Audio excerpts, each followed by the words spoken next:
Yeah, gonna hit some dumbbell bench press today. Push was always something I love to do in this home gym because I just love push. I think that's the only variable in what I'm trying to say. I just enjoy that day, so I'm happy to do a push day anywhere. As long as I get a good pump and I feel good, like a whole lot of dudes probably feel the same way. Okay, I've already warmed up. I'm good to go. I'm wearing the same color clothes. Yeah, I already know. Blue on blue, but I don't really care. I'm gonna get into some dumbbell bench press. Okay. Before I hit my main sets, obviously I always like to just grab some really light dumbbells and just crank out a bunch of reps. Sit in the bottom stretch position and just move around. Make sure my elbows are in how they should be. Make sure everything's working how it should.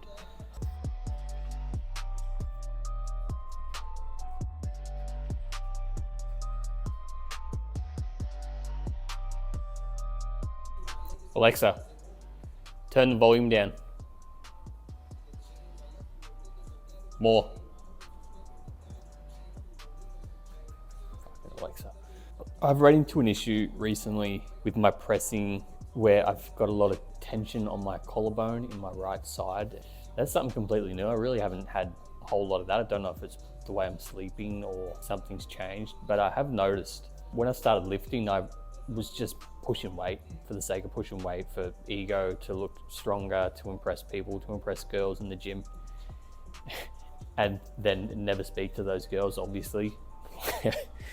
But I think because of all the ego lifting and all the shit I was doing, that I just created a bunch of imbalances that I've still held on to until now, until it's probably been 7 years that I've been lifting. But that's why I like to take my warm-up sets very, very serious now and just make sure everything feels good before I even start increasing the weight. So I'm gonna do another set of this. Work on getting the shoulders back, getting everything right how it should be. Don't rush into things because you're in a time crunch.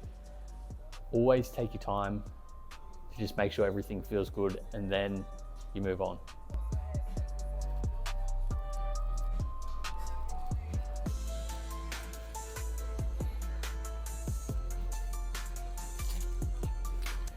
Have a look at the dust on these things.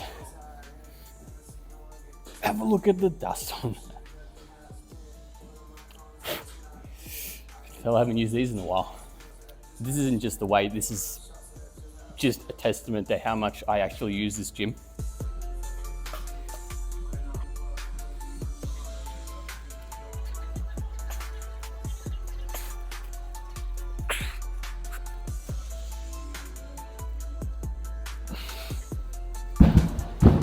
Something you'll notice with every single gym you go into, every single gym is going to feel a bit different.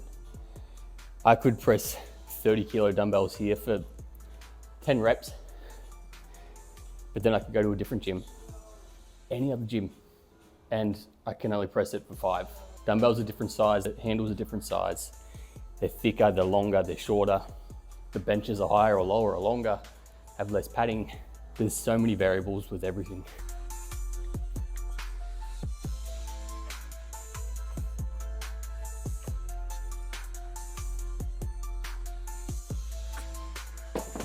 It's pretty crazy to think about where I came from. When I started lifting, I was 50 to 55 kilos, like fresh out of high school. I was so weak. I was just playing COD all day, touching my willy, doing all those degenerate things that I really shouldn't have been doing. And I couldn't even like press the 7.5 kilo dumbbells or 8 kilo dumbbells. I was struggling with that shit. It's just crazy to think now that I'm pressing 230 kilo dumbbells. I used to look at these dumbbells in the gym and I was just like in awe if someone picked them up. I was like, oh my goodness, look at this dude picking up the 30 kilo dumbbells, and I'm there with my 8 kilo dumbbells, just like doing sets of 6 or 7 or 8, just admiring the fuck out of this guy. I'm like, oh, I'm never going to be able to press that. Even with something like the 20s or the 22.5s, I thought that was so out of reach for me, and here we are.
Same thing with the skull crushes. I'll do 3 sets.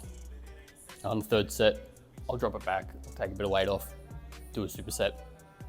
Again, that's it. I don't understand this need for people to be doing like 37 variations unless you're taking steroids. That's the only reason I could see that you'd want to do that many sets in a day or in a week or in a workout.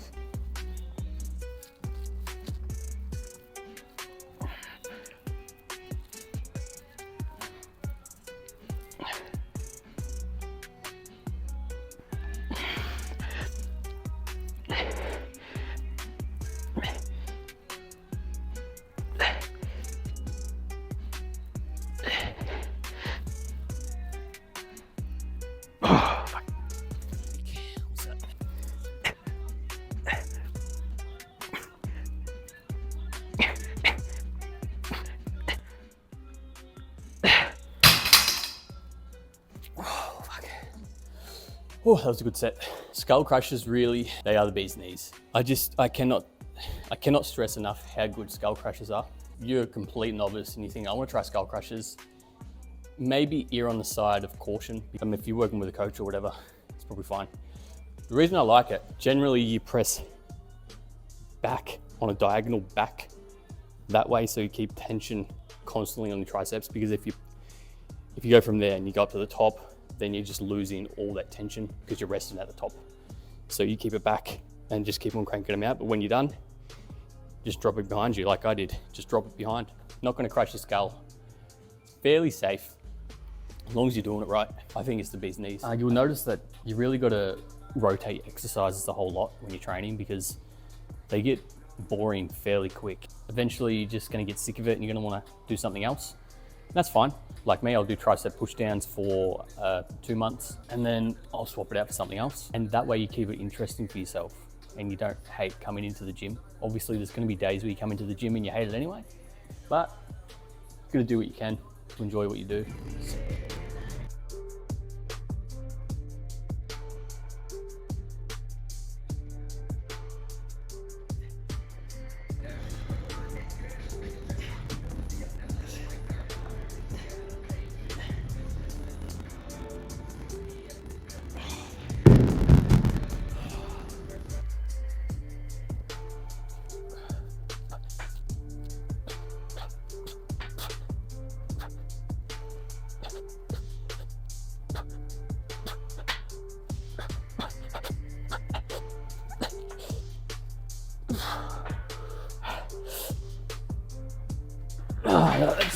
And I tell you, close grip bench hits the triceps very well, especially if you do it at the end of the workout, because it's a bench press, obviously. There's a whole lot that goes into it. It's not just, you're not isolating one part of your triceps or your pecs or your front delts. After I've hit everything, I've hit my front delts, my pecs, my triceps with the dumbbells, skull crushers. I've hit various parts of my triceps, my front delts, my pec.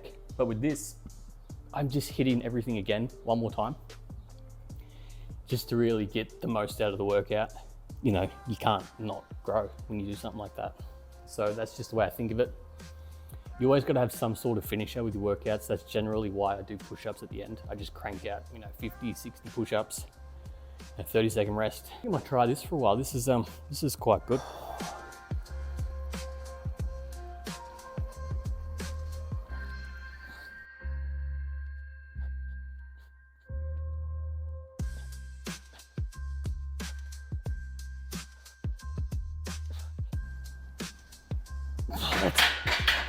Oh, we're done.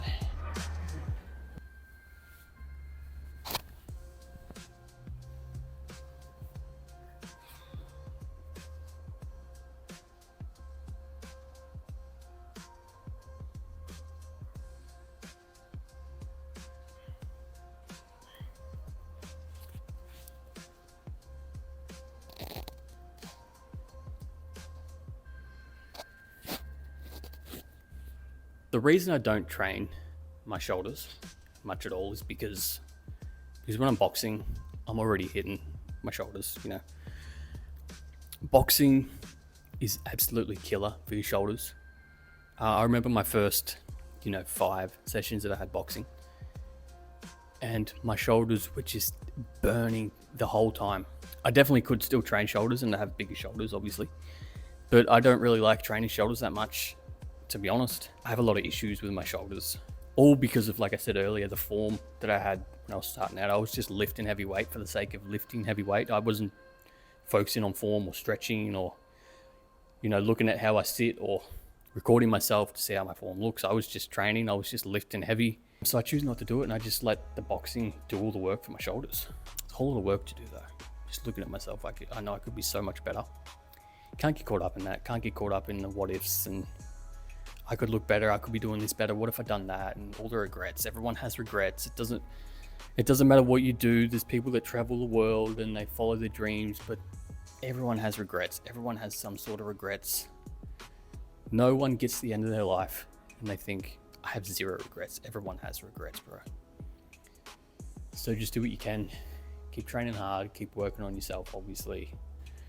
That's what life's about, becoming a better human being. If you're doing that, you're living a good life. Solid workout. Always love doing push. Always love getting a wicked pump. So, see you next time, bro. Take care.